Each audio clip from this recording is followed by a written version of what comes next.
Berapa banyak orang yang sakit, la yusibul mu'min min nasabin wala wasabin wala saqamin wala syaukin yashtakuha. Demam, risau, gundah gulana, sampai duri yang menusuk tapak kaki. Sesungguhnya itu adalah cara Allah ingin menghapuskan dosa-dosa.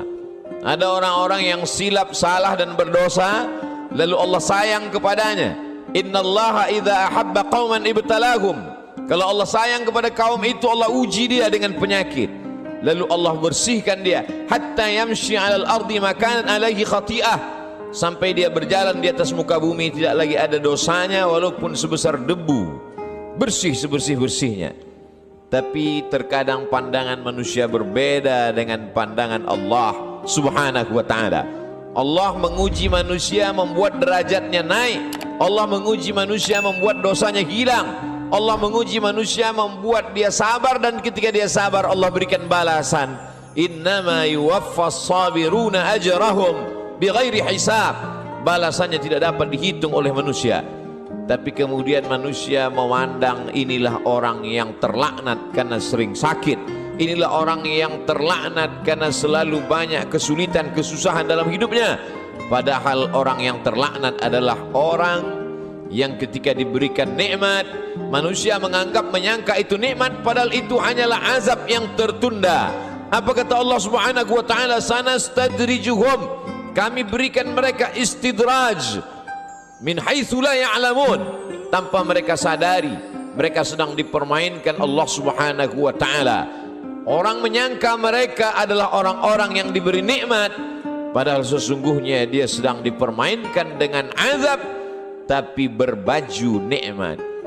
Nabi menjelaskan ayat ini, innallaha la yumli lizalim. Allah Subhanahu wa ta'ala mengulur orang-orang yang zalim, yang aniaya. Diulur umurnya panjang, diulur rezekinya banyak, diulur keluarga anaknya sehat, lengkap, sempurna, tapi justru itu menjauhkan dia dari Allah Subhanahu wa ta'ala. Ada manusia ini perbuatannya jauh dari Allah, tapi istrinya dekat kepada Allah. Ada manusia ini keluarganya jauh dari Allah, tapi pekerjaannya dekat kepada Allah. Laknat adalah ketika tiga-tiga yang ada dalam diri manusia semuanya jauh dari Allah Subhanahu wa ta'ala. Tabbat syada Abi Lahab wa tab. Abu Lahab dilaknat Allah.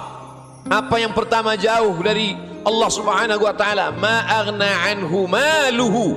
Hartanya yang banyak justru membuat dia semakin jauh dari Allah. Wa ma kasab, usahanya, pekerjaannya, perbuatannya, aktivitasnya juga membuatnya jauh dari Allah. Wa mra'atuhu hammalatal hatab, perempuan yang mendampingi dirinya juga membuat dia semakin jauh dari Allah Subhanahu wa ta'ala. Jangan sampai kita salah pandang. Karena salah berfikir, maka kita akan salah melihat, salah berbicara, akhirnya kita akan suudzon kepada Allah Subhanahu wa ta'ala. Di mana keadilan Allah?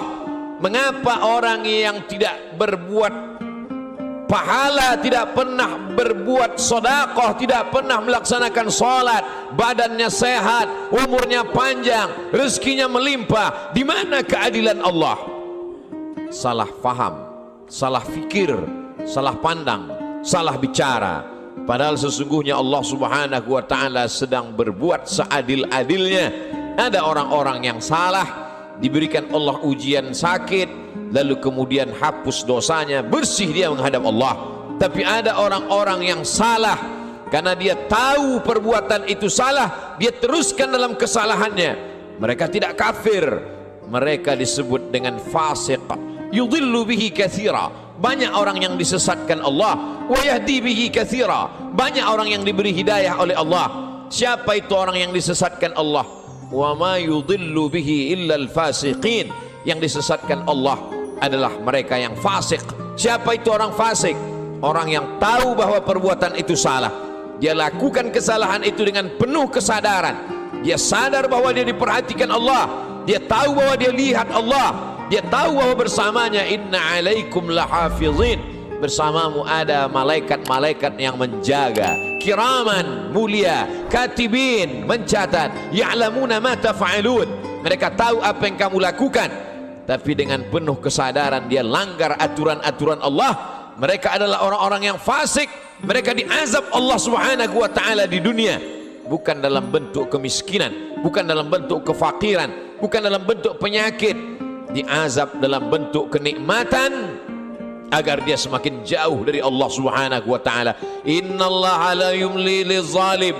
Allah Subhanahu wa taala mengulur orang-orang yang zalim itu, diulur umurnya, dipanjangkan umurnya, dilimpahkan rezekinya, disehatkan anak-anaknya supaya semakin jauh dari Allah Subhanahu wa taala.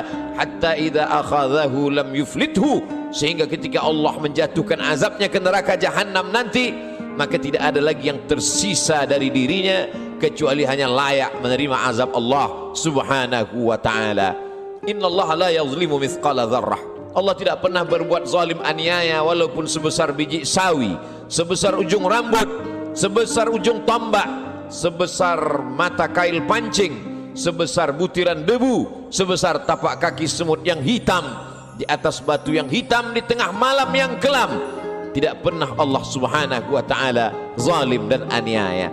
Lalu kenapa manusia itu masuk neraka? Karena perbuatannya sendiri, karena tindak tanduk dan tingkah lakunya. Karena Allah sudah memberikan dia ala fil jasadi mudghah. Ketahuilah di dalam jasadmu itu ada segumpal. Idza salahat salahal jasadu kulluh. Kalau yang dalam hati segumpal daging itu baik, maka baiklah seluruh jasadmu dari ujung rambut sampai ke ujung kaki. Wa idza fasadat, tapi kalau segumpal itu rusak, fasadal jasadu kulluh, maka rusaklah seluruhnya dari ujung kaki sampai ke ujung rambut. Ala wahyal qalb, sesungguhnya yang segumpal itu adalah hati. Wa nafsi wa ma sawwaha, demi jiwa manusia dan penciptaannya. Fa alhamaha fujuraha, Allah berikan jalan fujur, jahat, buruk, hitam, bengkok. Wa taqwaha, Allah berikan jalan yang lurus, baik, saleh. Maka kemudian tinggal manusia memilih.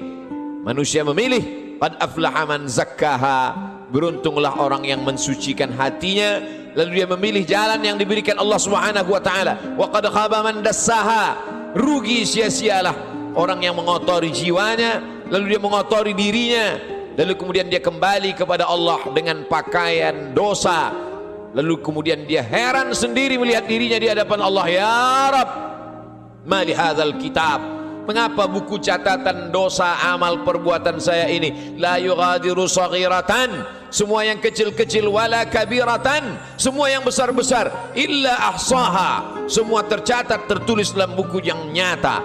Allah Subhanahu wa taala berkata padanya saat itu, Iqra, bacalah.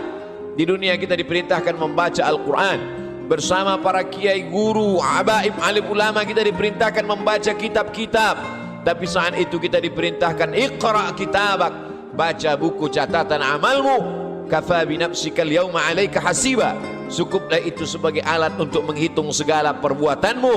Tapi saat itu apa daya, apa yang dapat dilakukan manusia? Penyesalan tak lagi bermakna.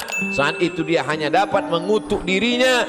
Saat itu wasiqal ladzina taqaw rabbahum, orang-orang yang takut kepada Allah, maka dia akan digiring, dibawa ilal jannati zumara, masuk ke dalam surga berjamaah. Sampai di pintu surga, apa kata malaikat menyapa? Salamun, selamat kamu, tibtum, kamu sudah berbuat baik, fadkhuluha khalidin, masuklah kamu ke dalam surga khalidin, kekal selama-lamanya.